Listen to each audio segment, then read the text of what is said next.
अस्सलाम वालेकुम students, welcome to Iman learning. Students, today's topic is about growth of bacteria.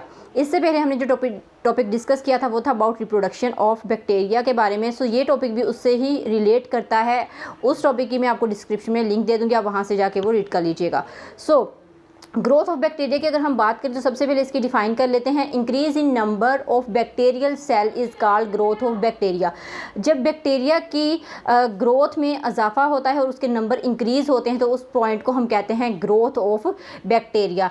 And bacterial growth में 4 distinct phases आते हैं जिनको हम डिस्कस करते हैं, जो कि बैक्टीरियल ग्रोथ को रिकॉग्नाइज्ड करते हैं। ओके, सो इसमें सबसे पहला जो फेज़ आता है वो आता है लैग फेज़। ये 4 फेजेस हैं और ये 4 फेजेस ही बैक्टीरियल ग्रोथ को रिप्रेजेंट करते हैं। तो सबसे पहले लैग फेज़ है। लैग फेज़ में क्या आता है? No growth bacterial cell prepare for division.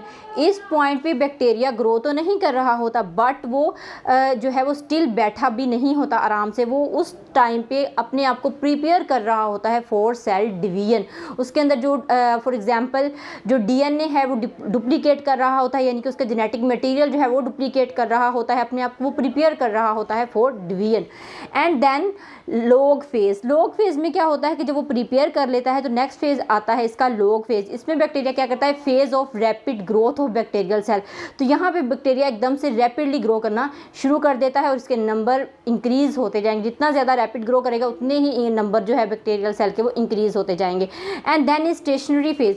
अब स्टेशनरी जैसे हम लफ्ज़ इस्तेमाल करते हैं किसी चीज़ के स्टे होने के लिए, यानी कि किसी चीज़ के खड़ा होने के लिए हम इस्तेमाल करते हैं। So growth rate is equal to death rate. यहाँ पे होता क्या है कि हमें एक्चुअल बैक्टीरिया की ग्रोथ जो है वो नज़र नहीं आती। क्यों? क्योंकि जो ग्रोथ का रेट होता है, यानी कि नंबर ऑफ रिप्रोडक्शन होती है, वो इक्वल टू होती है number of death rate of bacteria के। तो इस वजह से हम इस फेज़ को मानते हैं कि एक स्टेशनरी फेज़ है। ओके, तो यहाँ पे नेक्स्ट हम बात कर लेते हैं डेथ और डिक्लाइन फेज़ की।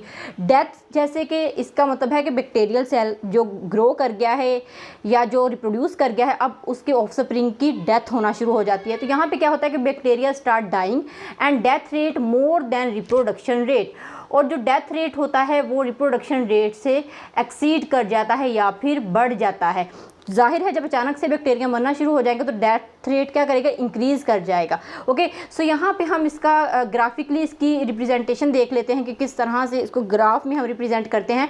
तो यहाँ पे मैंने कर्व बनाई, जो ऊपर को कर्व जा रही है स्टूडेंट्स वो है बैक्टीरियल ग्रोथ को रिप्रेजेंट करिए। And now this is horizontal curve is time, यानी कि ये टाइम है। इस टाइम में बैक्टीरिया की हम 4 फेजेस को डिस्कस करने जा रहे हैं। ओके, सो यहाँ पे ये कर्व बन रही है इस तरह से। ओके, सबसे पहले हम शुरू में देख रहे हैं तो शुरू में जो कर्व आ रही है यहाँ पे कर्व ऊपर नहीं जा रही, तो इसको हम कह देते हैं लैग फेज़, यानी कि इस फेज़ में बैक्टीरिया जो है वो ग्रो नहीं कर रहा, तो इस वजह से इसको क्या कहेंगे? Lag phase. एंड देन यहाँ पे आप देखिए एकदम से कर्व ऊपर को चला गया, तो यहाँ पे क्या हो रहा है कि बैक्टीरिया रैपिडली ग्रो कर रहा है और इस फेज़ को हमने क्या नाम दे दिया? लॉग फेज़ का।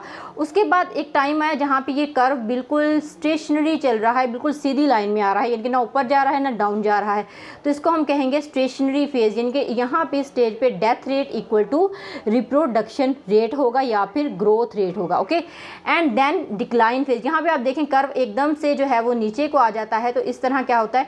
नंबर ऑफ बैक्टीरिया डिक्रीज होना शुरू हो जाता है, क्योंकि डिक्लाइन फेज़ यहाँ पे स्टार्ट हो जाता है, बैक्टीरियल सेल की डेथ स्टार्ट हो जाती है। ओके, सो ये था आज का हमारा टॉपिक। तो अगर आपको वीडियो समझ आई हो, लेक्चर समझ आया हो तो वीडियो को लाइक कीजिएगा एंड चैनल को सब्सक्राइब कीजिएगा इस तरह के मज़ीद लेक्चर देखने के लिए। नेक्स्ट मिलेंगे एक नेक्स्ट अच्छे से टॉपिक के साथ। अल्लाह हाफिज़।